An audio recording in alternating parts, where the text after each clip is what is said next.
Prynhawn da a chroeso cynnes I Gwasanaeth blynyddol Dydd Gwener y Groglith Cyngor Eglwysi Cymraeg Caerdydd. Da yw I ni ddod ynghyd oes I fyfyrio y prynhawn hwn ar ddioddefaint a marwolaeth yr un dyn Iesu Grist, ein iachawdwriaeth ni ac iachawdwriaeth y byd. Mewn byd sy'n teimlo'n fregus iawn ar hyn o bryd, gyda chymaint o rhyfeloedd yn y Dwyrain Canol, yn Ewrop, Wcrain, yn rhannau o'r Affrig, a chymaint yn chwarae â'i gemau grym a chwant, gan greu casineb a chwewrder. Mae rhywbeth am ddod ynghyd, yn dawel, yn ddirhwysg, gyda'n gilydd o amgylch y groes. Mae'n rhoi cyfle I ni ganolbwyntio ar rym arall, grym cariad, cariad Duw a welwn ni yng Nghrist Iesu a'i farw aberthol ar groes. Gwasanaeth syml iawn yw'r gwasanaeth y prynhawn yma, gyda gymynau, salmau a darlleniadau, ac mae'r trefn gwasanaeth yn y llyfryn bach, a bydd y gwasanaeth yn mynd rhagddo heb unrhyw coeddiadau. Diolch I bawb sydd wedi cytuno I ddarllen y prynhawn yma, gai ofyn I chi yn garedig I ddod yn eich tro I ddarllen o'r ddarllenfa yma ar fy mhwys. Yn ystod y trydydd emyn, bydd casgliad, ac yn ôl ein harfer, bydd y casgliad yn cael ei rhannu rhwng cymorth Cristnogol a gwaith grŵp agor y llyfr Cyngor Eglwysi Cymraeg Caerdydd. Mae sain y gwasanaeth y prynhawn yma yn cael ei recordio, a dyn ni'n gobeithio ei droi ar technoleg yn caniatáu I mewn I bodlediad a fydd yn cael ei ddarlledu ar YouTube nes ymlaen heno. Ar gyfer y rai hynny sy'n methu bod gyda ni. Byddaf yn anfon y ddolen allan I gynrychiolwyr yr eglwysi nes ymlaen i'w rhannu. Felly croeso i'r rhai sy'n gwrando i'r podlediad hwn. Yn olaf, hoffwn ar rhan Cyngor Eglwysi Cymraeg Caerdydd groesawu'n gynnes a'n pregethwr gwadd heddiw, sef y Gwir Barchedig, Mary Stallard, Esgob Llandaf.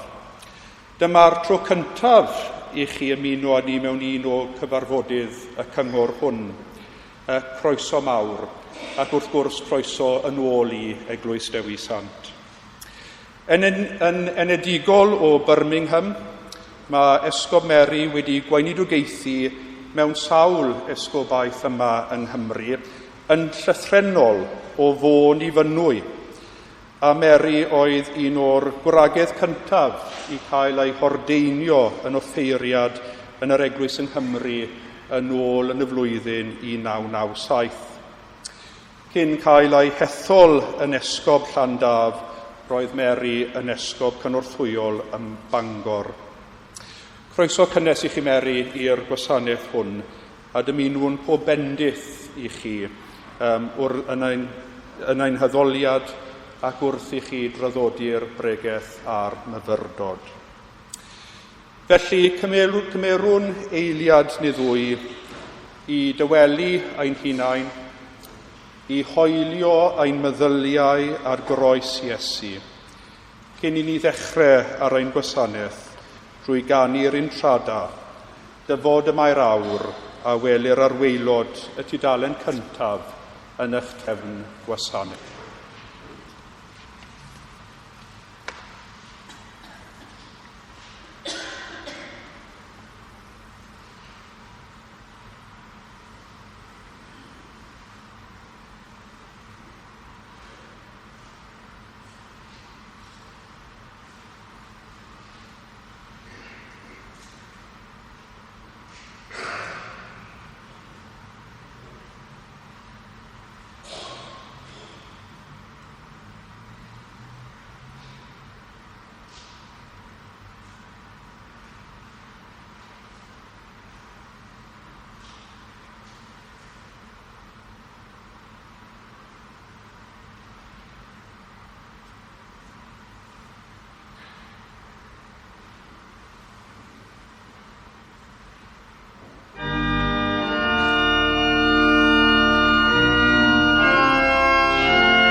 O'i gael ar ddull dyn, darostyngodd Crist ei hun gan fod yn ifedd hyd angau, angau ar groes. Am hynny trad yr chafodd diwedd, a rhoedd o'r enw sydd goruwch pob enw. Dyma ddydd y groes, dydd buddigoliaeth.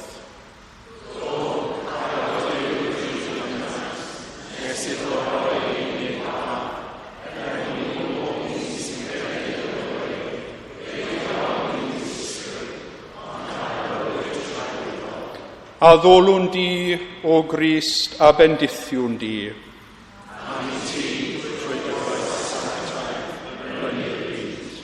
Trwy aberthu dy fywyd ar groes, fe ryddheuais dy bobl.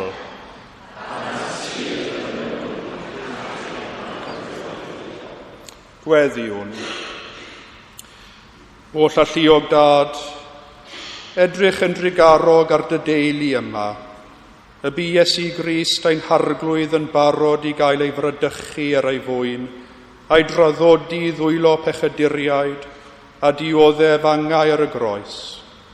Gofynnwn hyn ar ei fwyn ef, sy'n nawr yn byw mewn gogoniant gyda thi ar ysbryd glân, yn un Duw dros byth. Amen. Dyma ddydd y groes.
Yn awr, bydd fy ngwas yn llwyddo.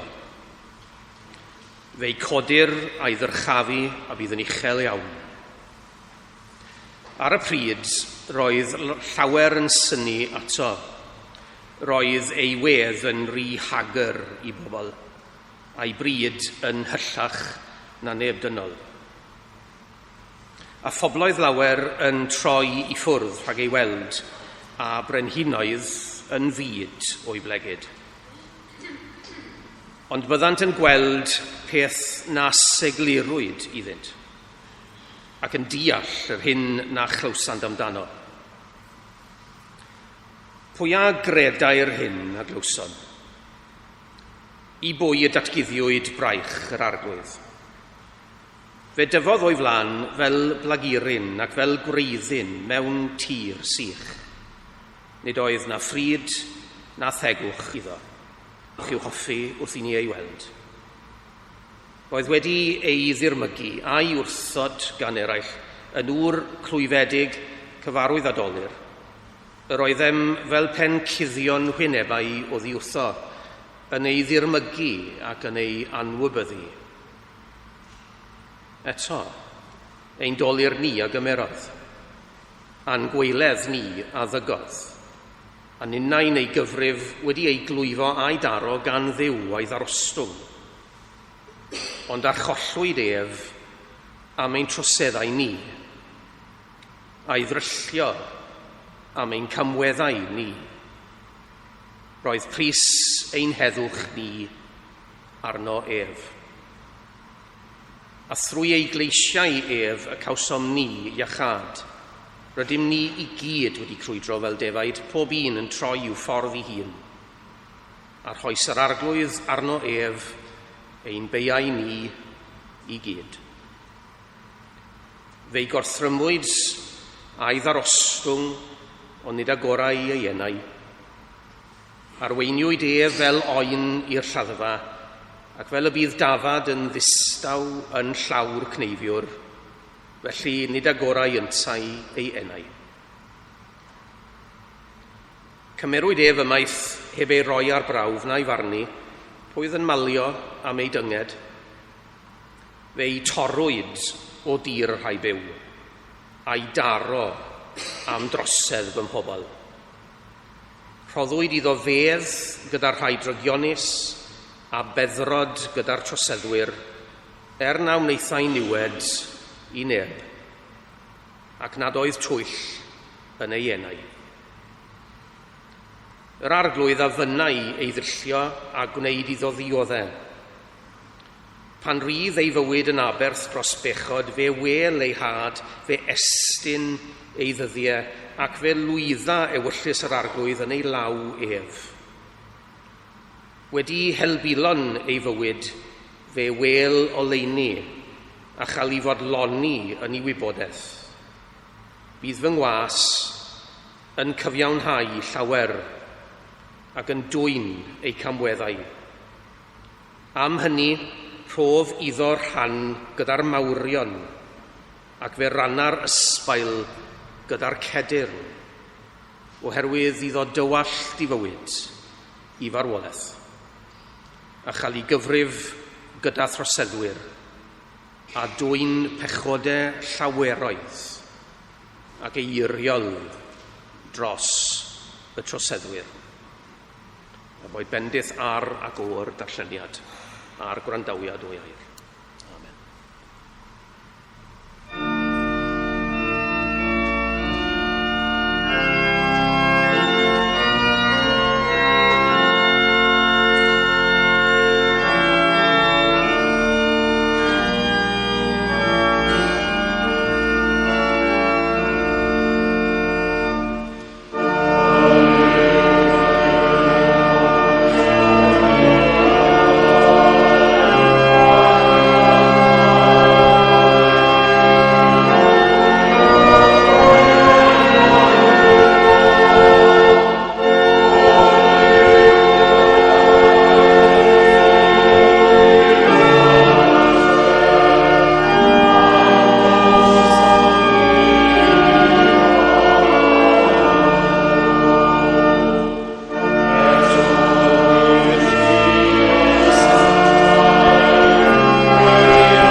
ac y mae'r ysbryd glân hefyd yn tystio wrthym.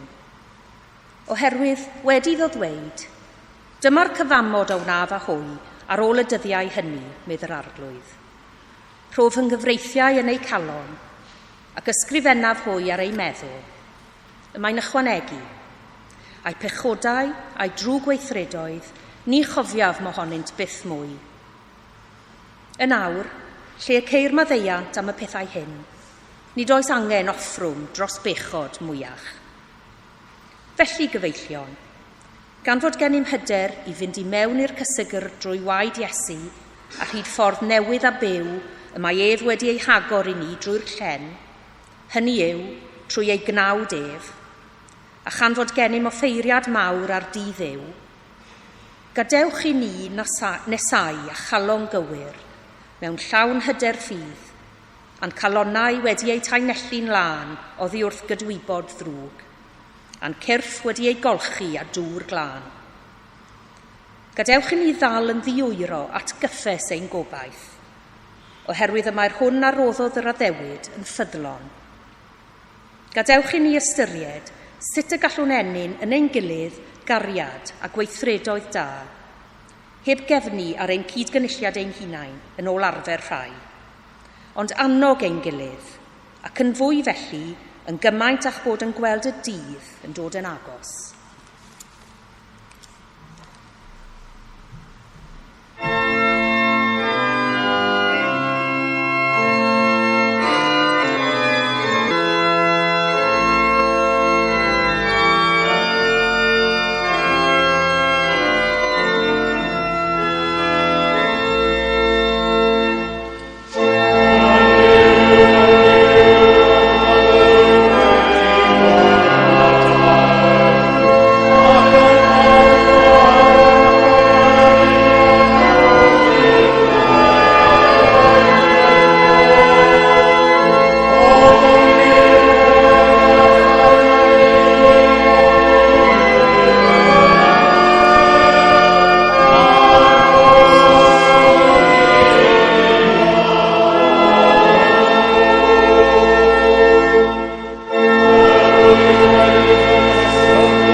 Dydd paratoad y Pasg oedd hi, tu hanner dydd. A dywedodd Peilat wrth yr Iddewon, dyma eich brenin. Gwaeddas adwythau, ymaith ag ef, croes hoelia ef. meddai Peilat wrthynt. A wyf ddi i groeshoelio eich brenin chwi? Atebodd y prif offeiriaid, nid oes gennym frenin ond Cesar. Yna trydododd Peilat Iesu iddynt i'w groeshoelio. Felly cymerasant Iesu, ac aeth allan gan gario ei groesau hun i'r man elwyr lle penglog, yn iaith yr Iddewon ei gelwyr God. Yno croeshoeliasant ef a dau arall gydag ef, un ar bob ochr a Iesu yn y canol. Ysgrifennodd Peilat deitl a'i osod ar y groes. Dyma'r hyn a ysgrifennwyd. Iesu o Nazareth, brenin yr Iddewon. Darllenodd llawer o'r Iddewon y teitl hwn, oherwydd yr oedd y fan lle croeshoeliwyd Iesu yn agos i'r ddinas. Yr oedd y teitl wedi ei ysgrifennu yn iaith yr Iddewon ac mewn Lladin a Groeg. Yna, meddai prif offeiriaid yr Iddewon wrth Peilat, paid ag ysgrifennu brenin yr Iddewon, ond yn hytrach, dywedodd ef brenin yr Iddewon wyf fi. Atebodd Peilat, ar hyn ysgrifennais a ysgrifennais. Wedi iddynt groeshoelio Iesu, cymerodd y milwyr a'i ddillad ef a'i rannu'n 4 ran, un i bob milwr. Cymerasant a'i got hefyd, oedd hon yn ddiwniad, wedi'i gweu o'r pen yn un darn. Peidiwn a'i rwygo hi, meddai'r milwyr wrth ei gilydd, gadewch i ni fwrw coelbren amdani, i benderfynu pwy gaiff hi. Felly cyflawnwyd yr ysgrythyr sy'n dweud, rhanasant fy nillad yn ei misg, a bwrw coelbren ar fy ngwisg. Felly y gwnaeth y milwyr, ond yn ymyl croes Iesu yr oedd ei fam ef yn sefyll gyda'i chwaer, mae'r Graig Clopas a mae'r Fadlen. Pan welodd Iesu a'i fam felly, a'r disgybl yr oedd yn ei gari yn sefyll yn ei hymyl, meddai wrth ei fam, wraig, dyma dy fab di. Yna, dywedodd wrth y disgybl, dyma dy fam di. Ac o'r awr honno, cymerodd y disgybl hi i mewn i'w gartref. Ar ôl hyn, roedd Iesu'n gwybod bod popeth bellach wedi ei orffen, ac mwyn i'r ysgrythyr gael ei chyflawni, dywedodd, mae arnaf syched. Yr oedd llester ar lawr yno, yn llawn o win sur, a dyma hwy'n dod i ysbwng wedi ei lenwi ar gwyn yma, ar ddarn o isop, ei godi at ei wefusau. Yna, wedi iddo gymryd y gwyn, dywedodd Iesu, gorffennwyd. Gwirodd ei ben, a roi fyny ei ysbryd. Dyma air yr arglwydd.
gobaith cryf ar y diwrnod difrifol hwn. Dal ni yn dyddwylo arweiniol. Helpa ni ddysgu mwy am dy gariad rhyfeddol. Amen. Mae'n wir fraint rannu amser gweddi hwn gyda chwi. Ac mae'n hyfryd bod yn ymgymell o wahanol eglwysi a thraddodiadau. Mae wastad croeso i bawb yna, a mae'n mor bwysig. Dyna un o bethau oedd Iesu Grist yn weddio amdano, ond oedd fod oedd ei ffrindiau yn un. A dydd Gwener y Groglith, dydd Gwener Duw, rydym yn dod at y groes. Rydym yn myfyrio a ddioddefaint am marwolaeth Iesu, ein iachawdwr, yr un a fu farw drosom ni.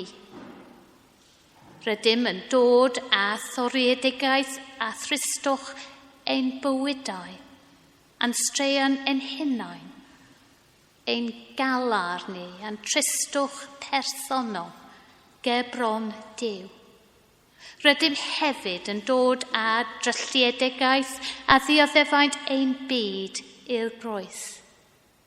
Rydym yn dal yn ein calonau ac yn ein gweddiau, y rai sy'n dioddedd heddiw, mewn rhyddel, yn y canol dwyrain, Sudan, Ukraine, gymaint o'r llefydd. Y pobl sydd mewn angen, mewn ofn ac mewn eisiau. Yn newynog, y rai dan othrwm, y rhai sy'n teimlo eu bod wedi ei hanghofio.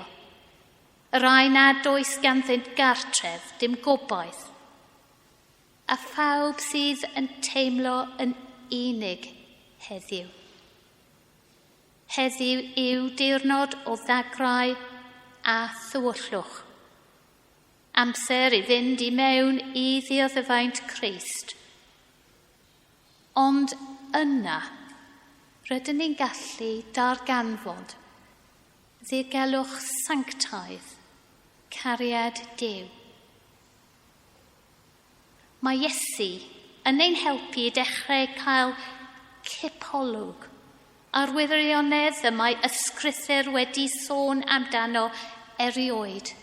Ydych chi'n cofio Psalm 23, y geiriau sy'n dweud, i mi gerdded trwy dyffryn tywyll di, nid ofnaf unrhyw newid, oherwydd yr oed ti gyda mi, a thwialon a ffôn yn fy cythuro.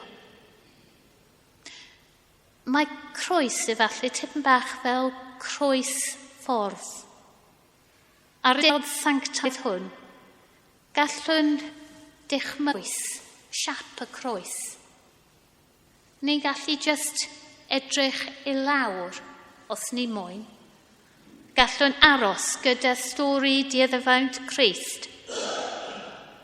Gall hyn fod fel myfyrio ar uffern.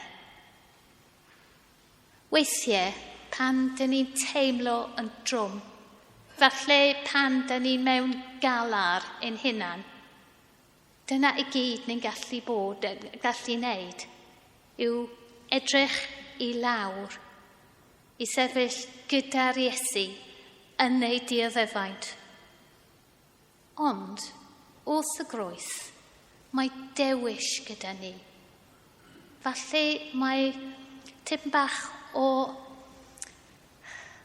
cyfle hefyd i edrych i fyny. Wrth y croes falle ni'n cofio beth wedodd awdur y llythyr at y Hebreaid, pan oedd yn ein gwahoddni. Gadw ein llygaid ar Iesu, yr un a gafodd ei glwyfo am ein pechodau. Wrth y groes ni'n gallu edrych i fyny. Neu gallwn edrych o ochr i ochr ar drawyst y groes, Yma roedd dwylo Iesu wedi hymestyn allan i ddweud croeso. Agorodd yn llydan ei freichiau cofleidio dioddefaint a phwyn i bob un ohonom.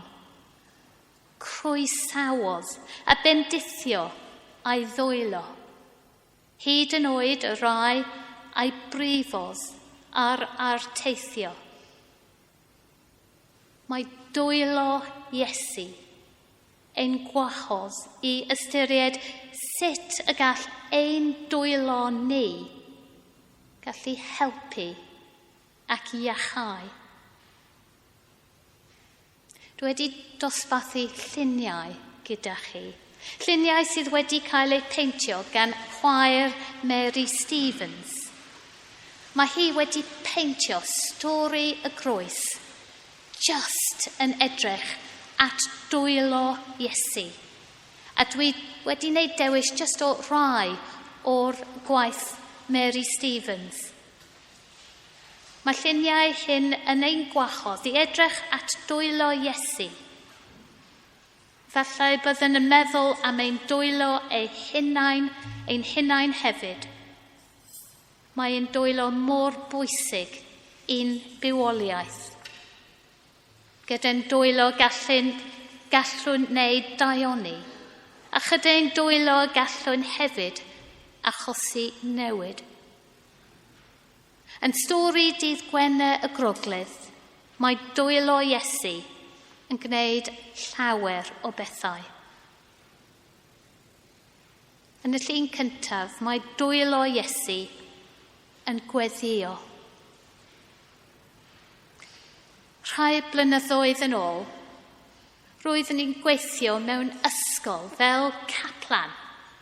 Fy swydd oedd i helpu plant i weddio. Fel mewn llawer o sefyllfaoedd yn y weinidogaeth, yn aml roedd yn darganfod mod i wedi dysgu mwy nag yr oedd yn wedi dysgu'r plant. Oedd y plant yn dangos i fi llawer o bethau bwysig. Roedd y bobl ifanc fel arfer yn awyddus iawn i gweddio. Roedd ganddyn nhw llawer o cwestiynau. Oedd lot ohonyn nhw yn dweud, "Oh, miss, I don't really believe in God, but can we pray for Nan?" Ond weithiau, oedd ei geiriau tipyn bach yn odd.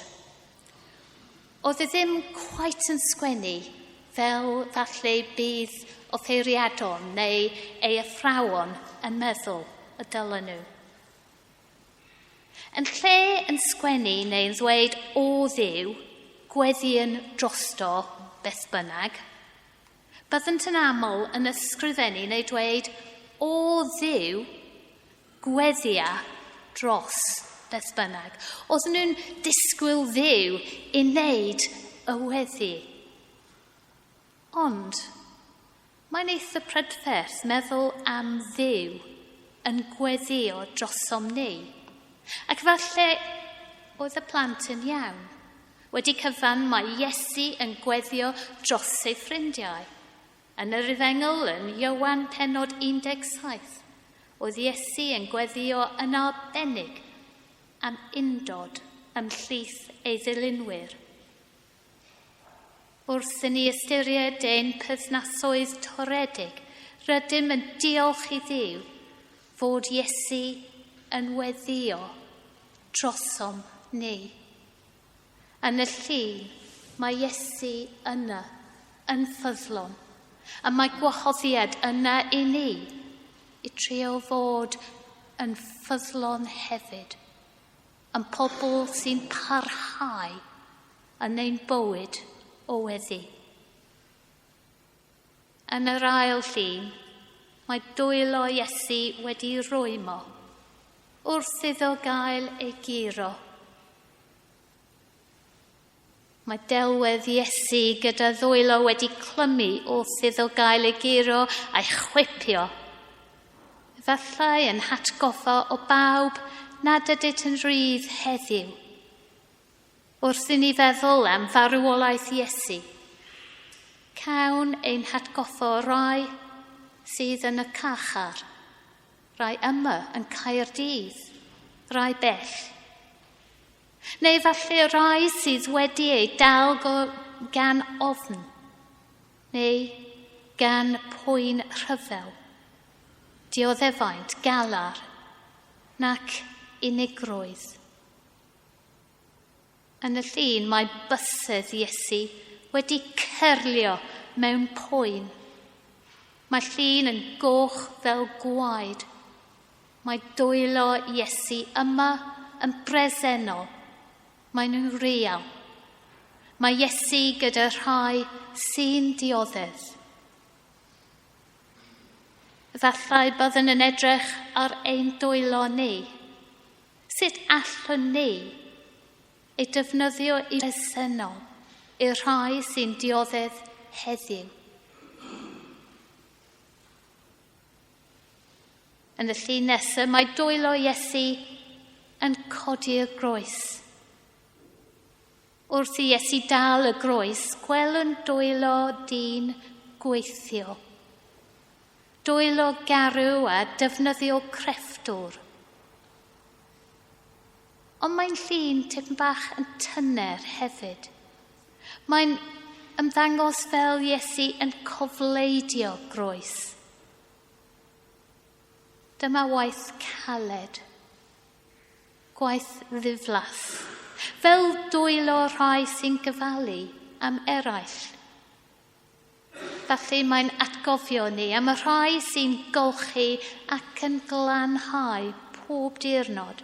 Y dwylo hynny sy'n cynnig gwaith caled i eraill.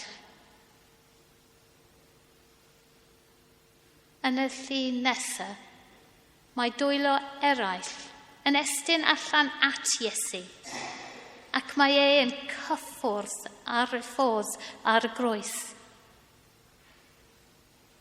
Ar y ffordd y groes mae Efengil yn dweud fod oedd Iesu yn pasio eraill sy'n ei adnabod.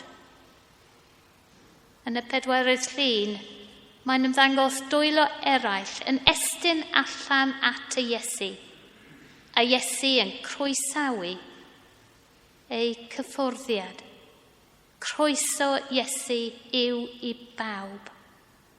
Y talnod llawn. Dim amodau, dim problem. Mae Iesu yn ymestyn groeso i bawb. Sut allwn ni ddangos haelioni tebyg? Mae llawer o ddwylo yn yr eglwys heddiw. Y rai sy'n cynnig gwasanaeth cariadus. Y rai sy'n gweithio efo'r undeb mamau trwy gymorth Gristnogol mewn banciau bwyd a gymaint o mannau eraill. Gwnaed ein dwylo ni fel ei ddwylo ef. Ddwylo i groesawu. Yn y llun nesaf, ni'n gweld dwylo rhywun eraill. Mae dwylo cryf Seimon yn cofleidio groes ac yn cynnig cymorth i Iesu. Pa mor aml ydyn ni'n dod ar draws hyn, dieithriaid sy'n mynd yr ail filltir i ni. Pobl nad ydyn ni'n ei hadnabod sy'n fodlon cario ein beichiau ni. Mae esiampl Seimon o Cyrene yn ein galw i fod yn dieithriad caredig i eraill. Nid dim ond i garu y rai ydyn ni ein hadnabod, neu y rai rydyn ni'n ei hoffi, ond yn union fel y gnaeth Iesu, i fod yn fodlon i estyn allan a helpu dieithryd, faint yn ffrindiau i ni. Dyma gariad. Dyma ein galwad ni. Llun nesaf, llun anodd iawn. Doelo Iesu wedi hwylio y groes. Oedd ei hwylen gael ei morthwylio i addwrn Iesu, a dyma be wnaethon nhw. Oedd yn mynd yna, nid yna, i dal y corff ar y groes. Mae hon yn ddelwedd anghyfforddus iawn. Rydym am droi ein cefn. Sa'n mwyn gweld llun fel hyn. Ond ni throedd Iesu ei cefn a unrhyw un o hyn. A unrhyw adeg, roedd Iesu yn bresennol i ddioddefaint hyd y diwedd. Mae'n ein galw ei beidio throi ei cefn ar unrhyw un sy'n dioddedd. Dyma cariad. Dyma ffyddlondeb. Yn y llun nesaf, mae llaw Iesu wedi ei chlymu mewn poen ar y groes. Dangos poen y sefyllfa. Ond yng nghanol hyn i gyd, rydym yn cofio geiriau Iesu ar y groes. Tra i fod mewn poen aniradwy, mae Iesu yn dweud, Dad, maddau, nid ydynt yn gwybod beth maent yn ei wneud. Wrth i ni glywed ei geiriau eto heddiw, efallai y byddwn yn gweddio am ddealltwriaeth dyfnach o faddeuant.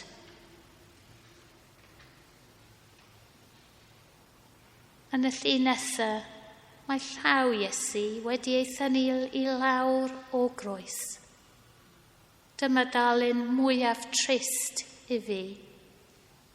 Dyma law Iesu wedi ei ryddhau o hwylion creulon, wedi ei thynnu i lawr o ddiwys y groes, ond yn ddi-fywyd, mae wedi marw. Yn y llun, mae croen yn dal yn binc. Mae'n ymddangos yn fwy ddynol rywsut, bod bywyd wedi mynd. Mae ei law yn cael ei dal yn dynnar. Falle y llaw arall yn y llun, falle gan ei fam, neu falle gan ei ffrind. Cariad sydd yn parhau. Y llun olaf yw llaw Iesu yn gorffwys yn y bedd. Yn y llun yna, mae llaw Iesu o dan amdo yn y bedd. Mae yna ymddeimlad o heddwch a golau. Dwi'n credu mae rhywbeth yma yn y llun. Yn ein galar a'n tristwch dros y rai yr ydym wedi caru sydd wedi marw. Dyma hyn yr ydym yn hiraethu amdano. Cael ymdeimlad nad oes angen i farwolaeth fod yn lle o ofn. Bod Duw yn bresennol hyd yn oed i'r rai sydd wedi marw. Yma efallai cawn gipolwg o gariad nad yw'n marw. Cariad sy'n dangos gobaith i ni. Dyma cariad. Trwy dydd heddiw, ni'n meddwl am cariad Iesu. Yn ein emyn ola, ni'n mynd i canu am y cariad hon. Dyma cariad fel y morwydd, tostireithau fel y llu, tywysog bywyd pur yn marw, marw i brynu bywyd ni. Wrth i ni ystyried y dwylo Iesu a ddioddefaint Iesu, mae gwahoddiad i ni Sut ydyn ni'n mynd i cario ymlaen? Sut fydd ein dwylo ni yn parhau ddweud stori am cariad Dduw? Amen.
Gweddiwn.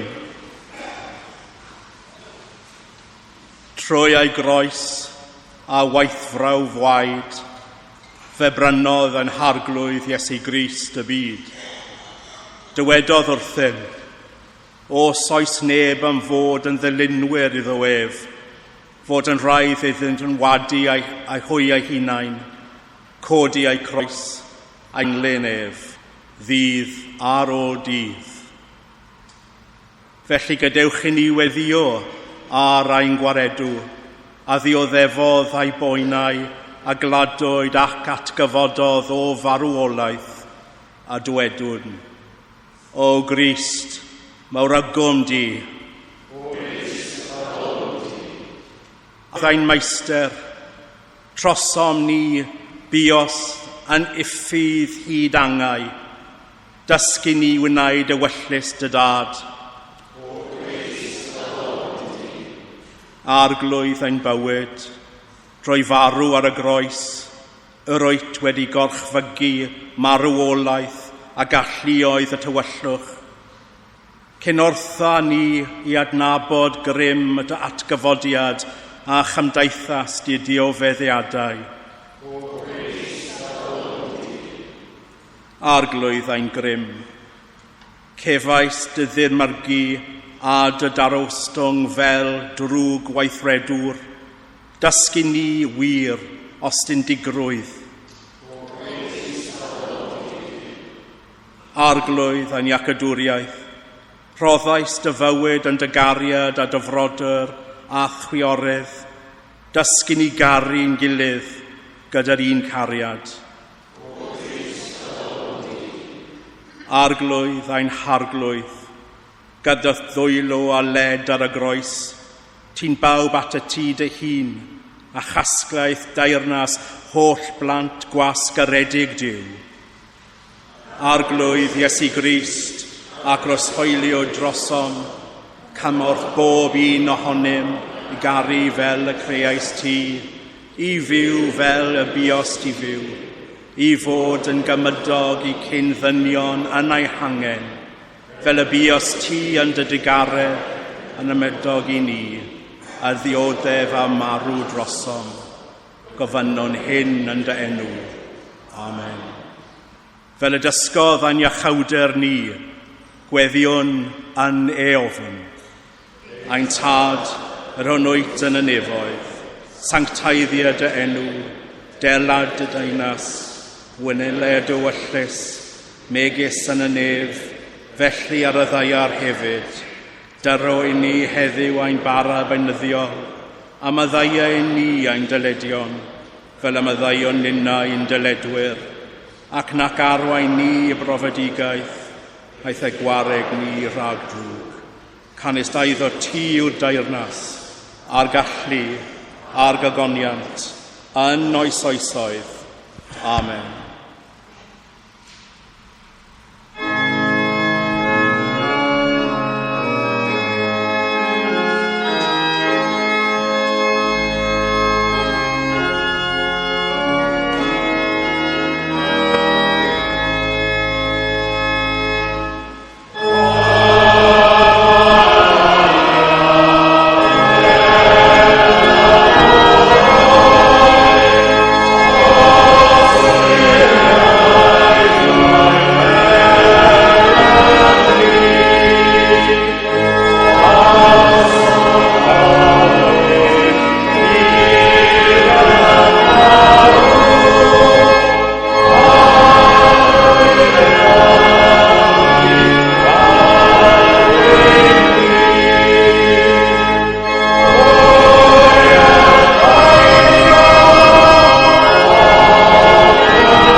I ddiw'r tad a'n carodd yn gyntaf, a'n gwneud yn gymeradwy yn yr anwylid.